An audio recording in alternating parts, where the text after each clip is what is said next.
Good morning. We're excited this morning to announce the Senate Majority Caucus's agenda for the 2015 session.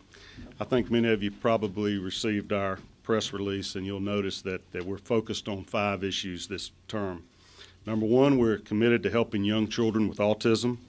Number 2, we want to provide opportunities for high school students to take college-level courses when they're ready to increase our high school graduation rate and further prepare our workforce. We're looking at other ways to continue to expand the protections for children, both through the DFACS system, the foster care system, and encouraging adoption. Naturally, we're pushing economic development and job creation through a variety of means, and we want to ensure that our founding principles and constitutional ideals are taught to our children during their educational process. I have several senators here to speak this morning on some of these various items to give you more detail, and we'll naturally take any questions that you may have. I'm going to first recognize our President Pro Tem, Senator David Schaefer, for brief comments.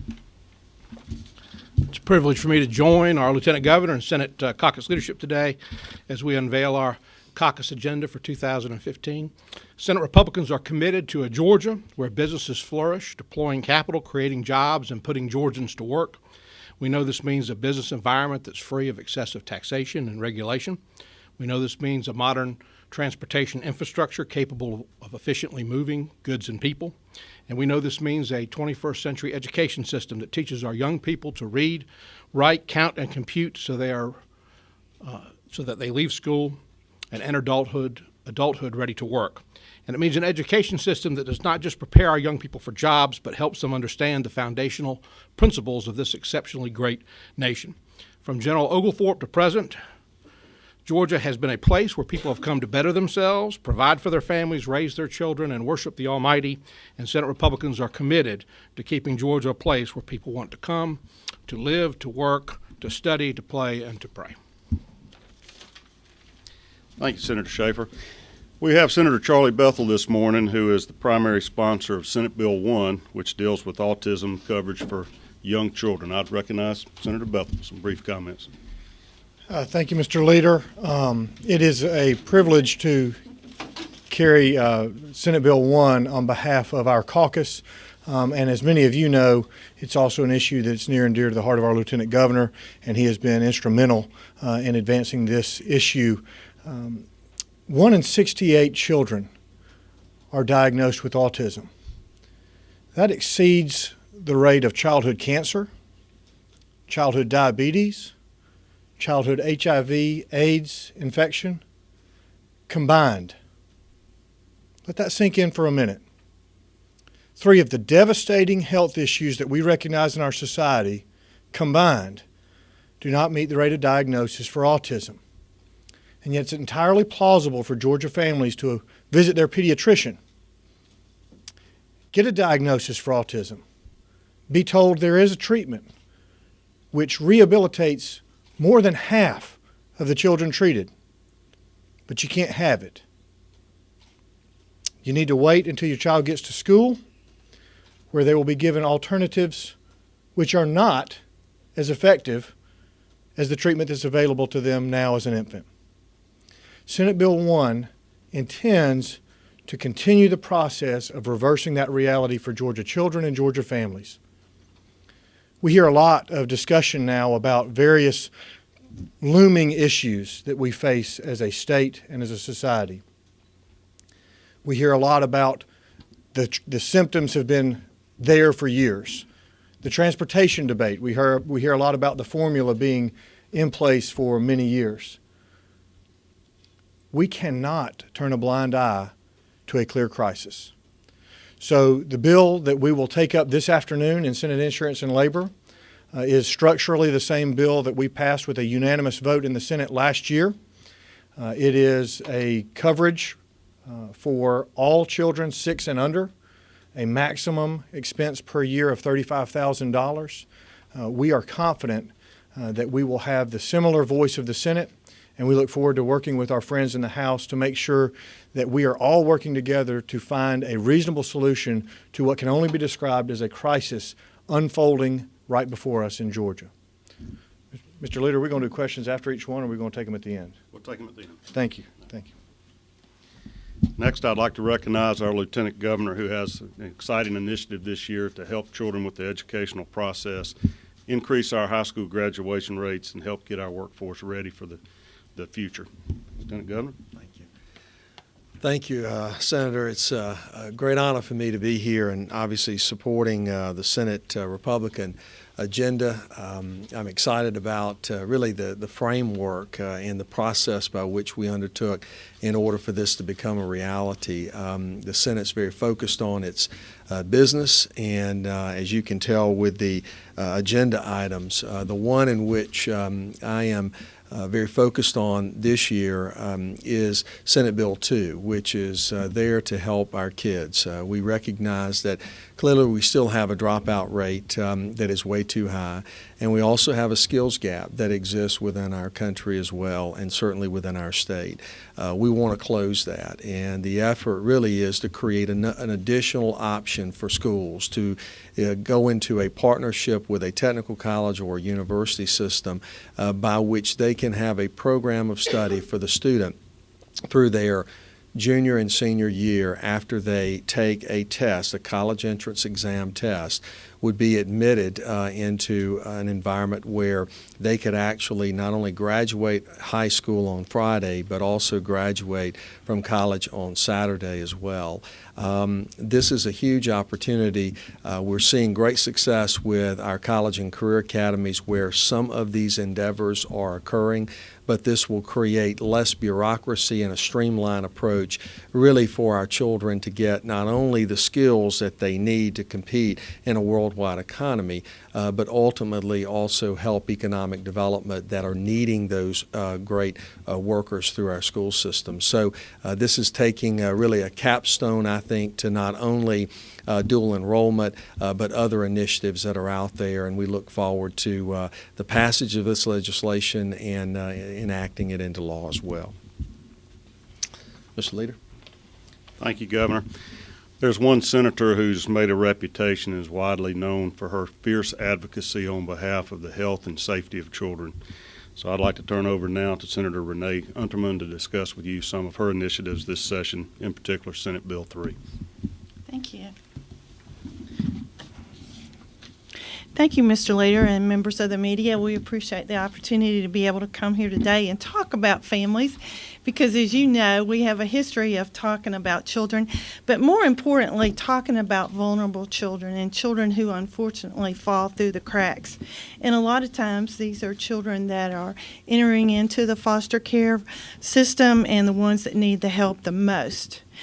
Several years ago, as you recall, we passed a bill, Care of the Grandchild Act, and that was basically grandparents raising grandchildren. And we have lots of senior citizens here at the Capitol today, and I'm sure there's lots of grandparents that are taking care of grandchildren. But Senate Bill 3 continues that focus, and instead of a blood relative taking care of children, this extends it to people that may be one of your friends, that may have been an extended type of family member. So we're really excited about this, and it's called Supporting and Strengthening Families Act. The three key outcomes of this particular bill's objectives are child maltreatment prevention. In Georgia, roughly 50% of children who enter the foster care system do so because of neglect or physical or sexual abuse. This particular bill prevents the neglect and abuse. It also, number 2, child welfare deflection. We're trying to keep kids out of the foster care system. Oftentimes I interview children who have been in the foster care system, and they tell me by the time they're 18 years old, unfortunately they may have been up to be admitted into 20 different family situations. And the most important thing that this bill does is family support and stabilization. And just like the Grandparents Raising Grandchildren's Act, this particular bill makes it ease a process for a temporary power of attorney. This allows a person who is taking care of those kids temporarily, it doesn't have to be kids, it could be one child, to be able to admit them into a school, and most importantly, for them to be able to seek medical care and to obtain that medical care. The one thing that I'm very proud of this is that, as you know, Georgia is one of the states in the nation that has a lot of military bases and a lot of military families living here. This gives military families the opportunity to be able to sign over that power of attorney for up to 1 year while they're deployed overseas, and they feel comfortable about who is taking care of their children. Oftentimes, these military families are in other locations of where their originally families are. So if they do make friends, they do find support groups, they do find nonprofits that they feel comfortable with. This is a great opportunity for those kids to be able to stay in the same school system, to have the same infrastructure until those veterans return home from overseas or a different location. So with that, I'll be glad to answer any questions when we get finished, and thank you, and I appreciate my colleagues that they take the opportunity to care so much about children, and we continue our agenda of focusing on our children in the next 2 years. Thank you. Thanks, Senator. I'd like to briefly recognize our Republican Caucus Chairman, Senator William Ligon, to discuss American exceptionalism. Thank you, Mr. Leader. Our Senate caucus is committed to ensuring that our students have appropriate standards and curriculum to give them the understanding that they should have about a rich history and also the founding principles that upon which we've built our nation. The concern arises from recent revisions to the framework of college history published by the College Board, published by the College Board for our advanced placement classes. We are committed to reviewing these, and we're working with the College Board now. They've admitted that there are certain issues that need to be addressed, and we will work with them, work with our Department of Education to ensure that those standards are appropriate. All right, if we have any questions, we'll start with the Lieutenant Governor's initiative, education initiative, if there are any specific questions directed towards him, and then we'll discuss autism next.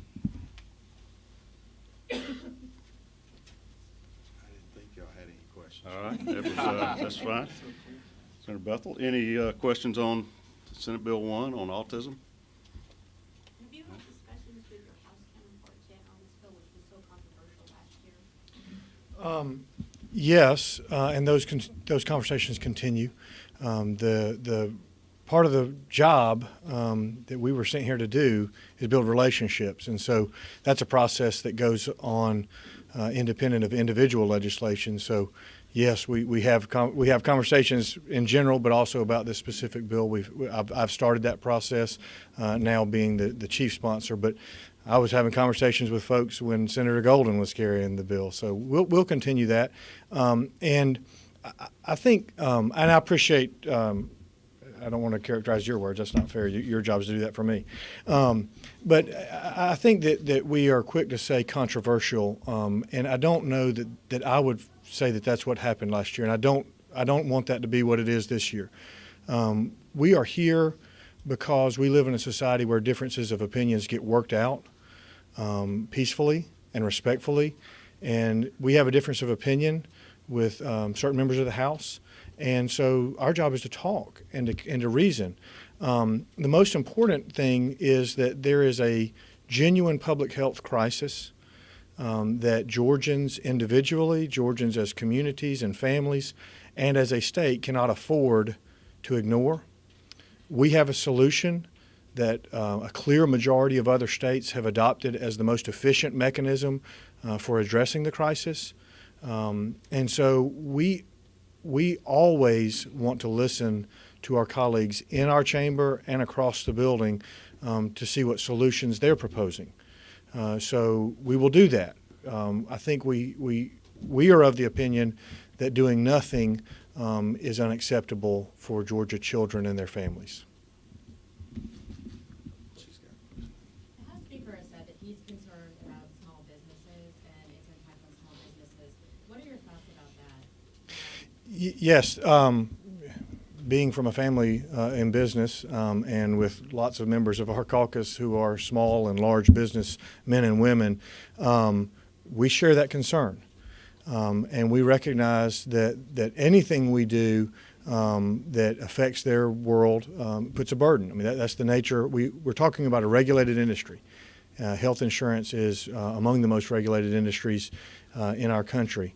And so we recognize that. We have taken steps. That's why we have a maximum annual treatment cap. We have closely monitored other states. Probably the closest in terms of finances related to us would be Virginia, who actually has a $35,000 annual cap. There's a couple of different structural aspects, but functionally it's a very similar thing. The first 2 years of experience in Virginia under their program showed that it was 0.04 and 0.06, I believe the math is right, percent of claims paid. So it is real. Those are dollars. But if we look at the expense to small, large businesses and the public and private sector of leaving children untreated, we all know that children who show up in the K-12 system having untreated autism are assuredly going to receive an individualized educational program, IEP. You hear a lot. My school districts that I represent tell me that on average that costs them about $10,000 per pupil per year. That's a substantial investment, and we know where our school districts go for money. It's taxpayers, it's small business, it's individual. I mean, it's all of us. It's the same source of funds for everything we do. And so those are costs. These individuals untreated end up in the mental health system. They end up in the juvenile and criminal justice systems. And so the ultimate cost to all of us and all of our money comes from our commercial activity. Whether we're big or small businesses or individuals, every tax dollar raised comes out of a person's pocket somewhere along the line. So it's real and it's real money, but it's a real problem too, and we can't ignore it. Thank you, Mr. Leader. Any questions for Senator Unterman on Senate Bill 3? All right. Well, you got a Good. question? Everybody's got those figured out, huh? Got to pass. All right, good. Thank you so much for being here. We'll all be available afterwards if you have any individual questions.